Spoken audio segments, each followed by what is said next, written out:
पहला तिमुथियुस 16 उसकी 17 और 18 आयत में लिखा, उसको हम पढ़ेंगे। हे संसार के धनवानों को आज्ञा दें कि वे अभिमानी ना हो और इस चंचल धन पर आशा ना रखें, परंतु परमेश्वर पर जो हमारे सुख के लिए सब कुछ बहुतायत से देता है। आधे में वही को रखो। 17 आयत को फिर से पढ़ेंगे कि वो चंचल धन पर आशा ना रखें। जब मैंने इस धन को पढ़ा कि ये कौन सी धन की बात कर रहा है, क्या ये वही धन है? जब मैंने इस धन शब्द को यूनानी भाषा में पढ़ा तो उसमें भी यही शब्द प्रयोग किया गया जो आपकी स्क्रीन की साइड पर है, जिसका मतलब है प्लूटोस। इसी शब्द को फिर से बार बार बाइबल में प्रयोग किया गया जब वो धनवानों से बात कर रहा था कि अपने धन पर आशा मत रखो, प्लूटोस पर आशा मत रखो। यही धन शब्द का प्रयोग स्वर्गदूतों ने किया कि हे वध किए हुए मेमने, तू ही महिमा, धन, धन्यवाद, आदर के योग्य है, सामर्थ के योग्य है, ज्ञान शक्ति के योग्य है। इसी धन के बारे में जिक्र किया गया।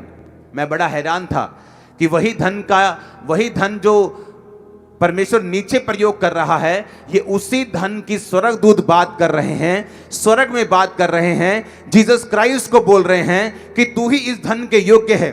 बाइबल कहती है मत्ती 6 उसकी 19 और 20 आयत और उसकी 21 और 24 आयत में, अपने लिए पृथ्वी पर धन इकट्ठा ना करो जहां कीड़ा और काई बिगाड़ते हैं, जहां चोर सेंध लगाते और चुराते हैं। यहां पर भी जिस धन का शब्द का प्रयोग किया गया, यह भी प्लूटोस से लिया गया। हाँ, 24 आयत को पढ़ेंगे इसके बाद। कोई मनुष्य दो स्वामियों की सेवा नहीं कर सकता, वह एक से बैर और दूसरे से प्रेम रखेगा, और एक से मिला रहेगा और दूसरे को तुच्छ जानेगा। तुम परमेश्वर और धन, प्लूटोस, दोनों की सेवा नहीं कर सकते। अब बोलो आमीन। अब मैंने आपको बताया कि आपका एक अंग के रूप में एंट्री हुई है। उसी तरह से बाइबल कहती है कि जब परमेश्वर प्लूटोस की बात कर रहा है, वो कह रहा है कि तुम पृथ्वी पर धन इकट्ठा मत करना, लेकिन स्वर्ग में वो कह रहा है कि परमेश्वर तू इस धन के योग्य है। वो धन वहां पे कैसे आया? यीशु मसीह ने कहा तुम पृथ्वी पर धन इकट्ठा ना करना, मत्ती 6 उसकी 19-20, जहां कीड़ा और काई बिगाड़ते, चोर सेंध लगाते और चुराते। 20 आयत में लिखा, अपने लिए स्वर्ग में धन इकट्ठा करना, ना कीड़ा ना काई बिगाड़ते, ना चोर ना सेंध लगाते ना चुराते हैं। आमीन। मुझे मालूम है, जब मैं चर्च में एक अंग के रूप में था तो मैं फाइनेंशियली चर्च को रखता था कि मुझे अपने फाइनेंस से चर्च की सेवा करनी है, क्योंकि मेरा जो काम था वो एक ब्लेसिंग बनना था, फाइनेंशियली सपोर्ट करना था।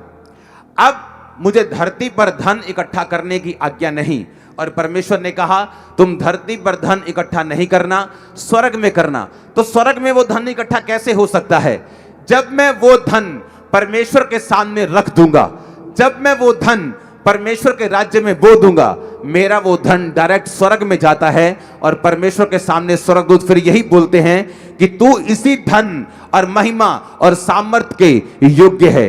बाइबल कहती है जो भी हम बोते हैं, परमेश्वर ने कहा था एक औरत को जिसने बहुत महंगा इत्र उसके पांव पर उंडेल दिया था, परमेश्वर ने कहा था, और चेले नाराज हुए थे कि परमेश्वर पर यह क्यों उंडेला गया, इसको अगर बेच देते तो काफी गरीबों की सहायता हो जाती है। और यीशु मसीह ने कहा था इसने मेरी देह पर ये मला है, और जहां जहां कहीं सुसमाचार प्रचार होगा इस बात का जिक्र किया जाएगा। मैं आपको ये बताता हूं, जो उसने बोया था वो यहां तो खत्म हो गया, लेकिन स्वर्ग में जमा हो गया। वहां जीसस क्राइस्ट सदा तक उसकी बात करते रहेंगे। उसने कहा था सदा तक उस धन की, उस बोने की बात होती रहेगी, स्वर्ग में भी उसकी बात होती रहेगी। जो कुछ उस औरत ने किया, हमें ये मालूम है, आपको मालूम, हर एक अंग का अलग अलग काम है। अगर परमेश्वर ने आपको यहां से उठाकर अगर अमेरिका भेजा है, तो इसका मतलब परमेश्वर ने आपको चर्च को फाइनेंशियली सपोर्ट करने के लिए भेजा है। और अगर जब आप अपना अंग काम करना बंद कर देते हैं, जिस काम के लिए परमेश्वर ने आपको भेजा, अगर आप सिंगिंग सीखते हैं तो आपको क्या पता, आपको क्या मालूम कि परमेश्वर ने वो आपको चर्च की सेवकाई के लिए दी है।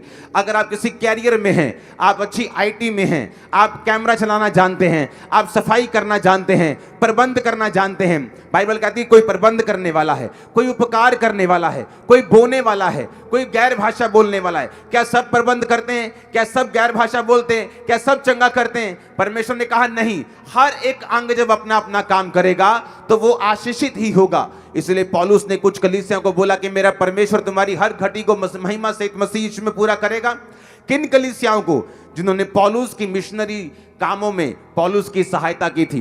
पौलुस का अपना बिजनेस था, बाइबल कहती है वो अपना काम खुद करके टेंटों को सीकर अपना और अपने टीम का वो पेट को पालता था, लेकिन जो चर्च का पैसा था वो चर्च के कामों में लगाता था। लेकिन बाइबल कहती है जब चर्च के लोग मिशनरी कामों में उसकी सहायता करते थे तो पौलुस उनको आशीष के शब्दों को बोलता था।